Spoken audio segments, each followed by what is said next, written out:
әр жылда дейді қыркүйектің 2-ші жексенбі күні отбасы күні болып тойланады екен. Құтты болсын дегім келеді.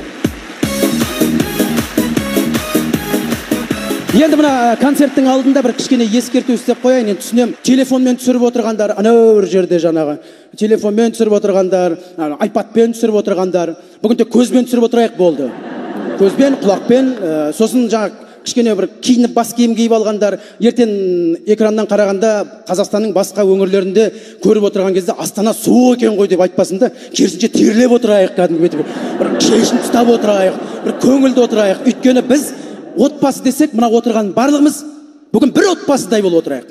Бір отбасы, бір үйдің балдарындай отырайық. Мысалы, міне бірінші қатарда отырған, былай мына ортасындағылар отырғандар, мына кішкене мына қымбаттау билеттер.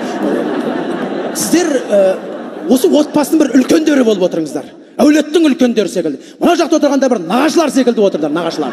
Мына жақтағылар бір әулеттің құдалар секілді. Балкондағылар бөлелер, жиендер, құдабала, құдашалар секілді жаңа.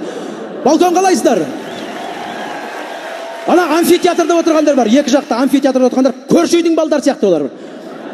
Есік жақын кіріп шығып жүре береді өздері жаңа.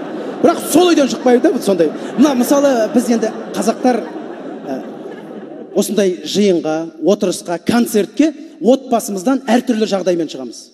Әртүрлі жағдай. Мен өзім ойлаймын да, осындай жанұялар бар ма екен деймін да, концертке кетіп бара жатқан кезде уақыт болыпты. Шығамыз ба? Шығайық.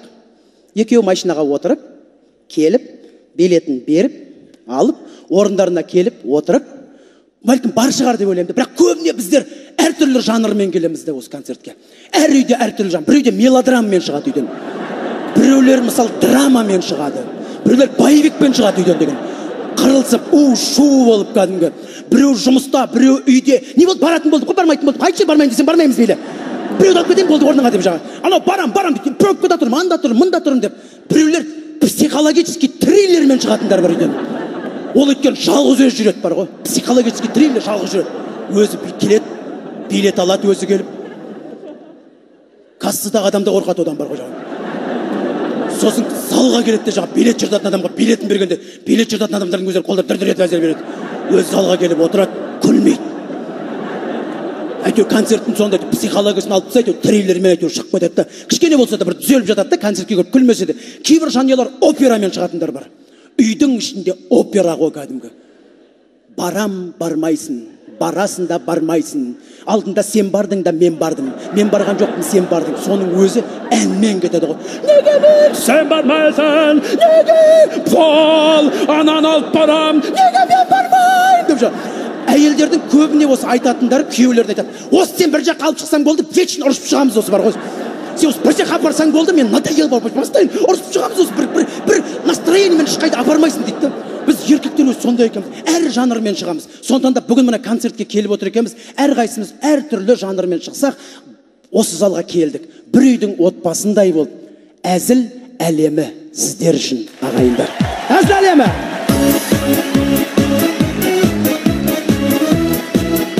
Рахмет. Мына жаңада енді көрсіп жатыр, 30 жасында алғаш концерт берген, 35 жасында мына қазір 35-ке де баяғыдан 30 жасқа келгенде жаңағыдай бишілермен шыққан кезде чану деп қазір 35-ке келгенде аяқ қолың жүрмейді екен. Или қысылып тұрасың ба, кішкене біртүрлі болып бүйтіп қойып бірдеңе істегің келеді, бірақ ішің істеп жатыр да, бірақ қол аяқ жүрмейді, бірақ сондай болып келеді екен. Қазақтың әр отбасы бүгін осы залда отырған әйелдерін алып келіп отыр, ағаларымыз, жеңгелерімізбен, ата-анасын алып келіп отыр. Ата-анасымен, ұл-қыздармен концертті біз қазір әр қазақтың шаңырағында қанша ғимарат бар, Астана болсын, Қазақстан түкпір-түкпір концертті осы жерден келіп көретін болдық. Қуанам да соған. Бұрын біз концертті қайда көретін едік? Концертті бұрын біз үйде көретін едік. Папаларымыз қоятын концертті кезінде. Бұрын бұл уақытта олы мықты болатын олар бар ғой. Біз 2 сағат концерт қоямыз, олар 3-4 сағаттан қоятын концертті. Новый программамен как положено. Сосын жаңа ауылдың бәрі біліп жүретін да. Ауылдың бәрі айтып жүреді, афиша, реклама бүкіл жерде жүріп жатады, радио, телевидениедан, жаңағы үйдегі мамаларымызға келіп айтатын, ана жерде осылай да осылай, сен Мұрат деген жаңаған жерде серік бар, қанат бар, репетиция істеп жатыр деп жаңағы.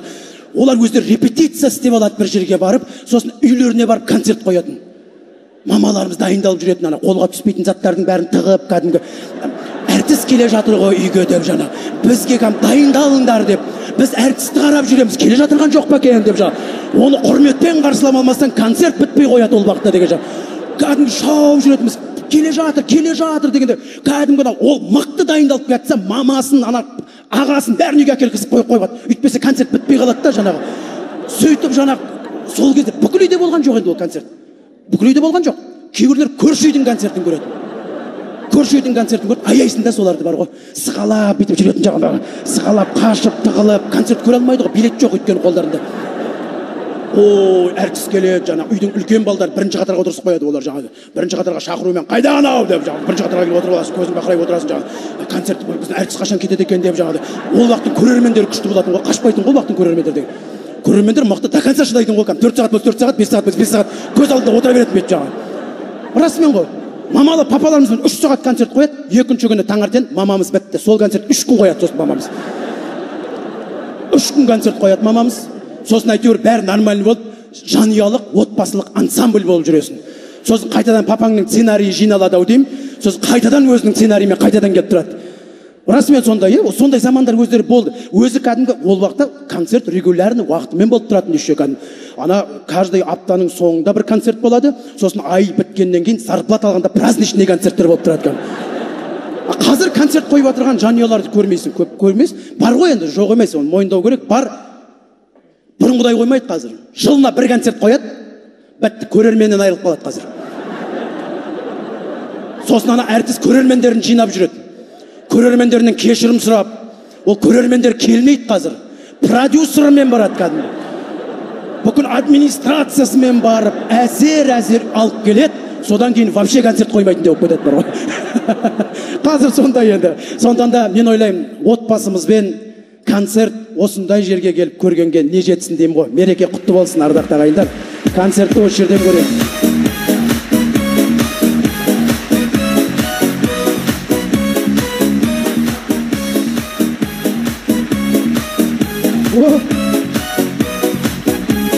Рахмет.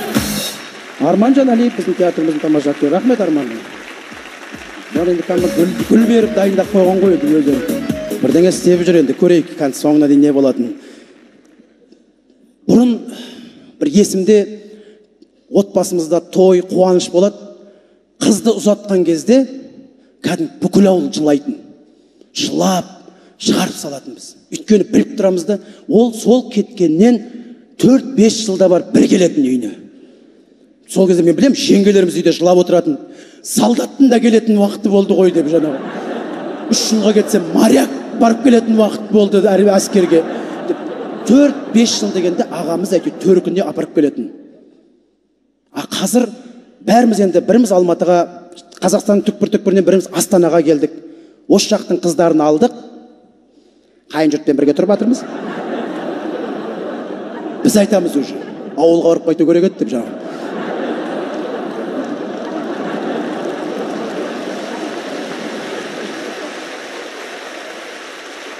Барып, ата-әжесіне көрсетіп қайтайық та балдар деп, баяғы келіннің күнін кешіп жатырмыз да жаңағы. Расымен сондай жаңағы, сондай уақытқа жетіп қалдық та. Біз еркектер өзіміздің еркек екенімізді қазіргі уақытта осы машинаға отырған кезде сезінеміз да. Рөлге отырған кезде еркек екенің есіңе түсіп кетеді. Өйткені мен бір таң қалатым, осы машинаға мінгенде осы әйел бала шағаны ештеңе айтпай қалады ғой. Тып-тыныш болып қалады. Ой, рөлде отырасың, әйелің жаныңа отырады, деп есік жапса, жайлап жапшайшы деп. Басқа уақытта айта алмайсың ғой. Осы именно машинаның ішінде айтасың да. Балдарың айқайлап қалса, ей, аяқтарыңды тартай ана, тигізбе ана сендинеға. Жеме, шашпа. Бар артқа өтші дейсің. Өмір айтпаған сөзін айтасың ғой машина ішінде бар ғой. Артқа өтші дейді. Анау да түсіріп деп ойлаймын екен, жүгіріп шығып, артынан келіп, машинаның артынан келіп, деп ана баланы алдын алып бүйтіп отырады.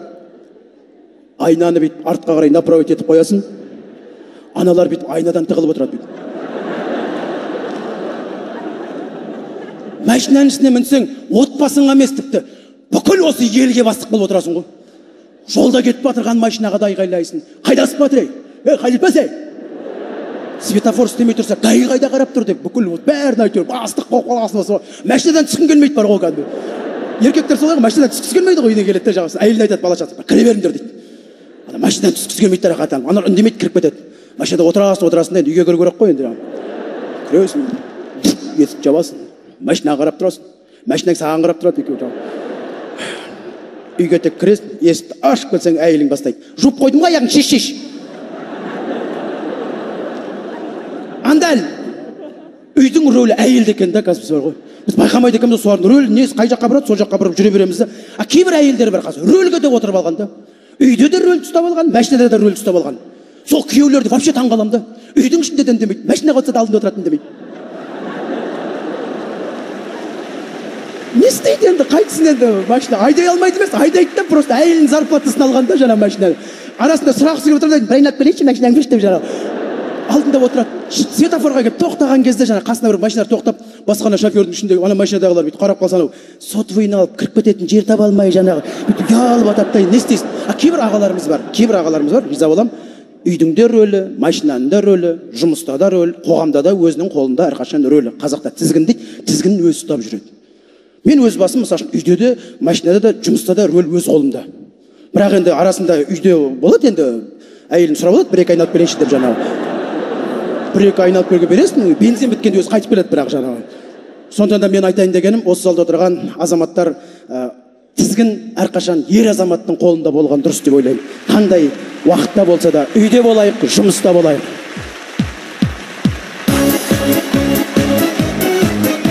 Рахмет. Негізі бүгін отбасы күні деп айтып жатырмыз, мерекелік концертіміз отбасылық эстрада жұлдыздарының қатысуымен деп. Мен қазір алдарыңызға бір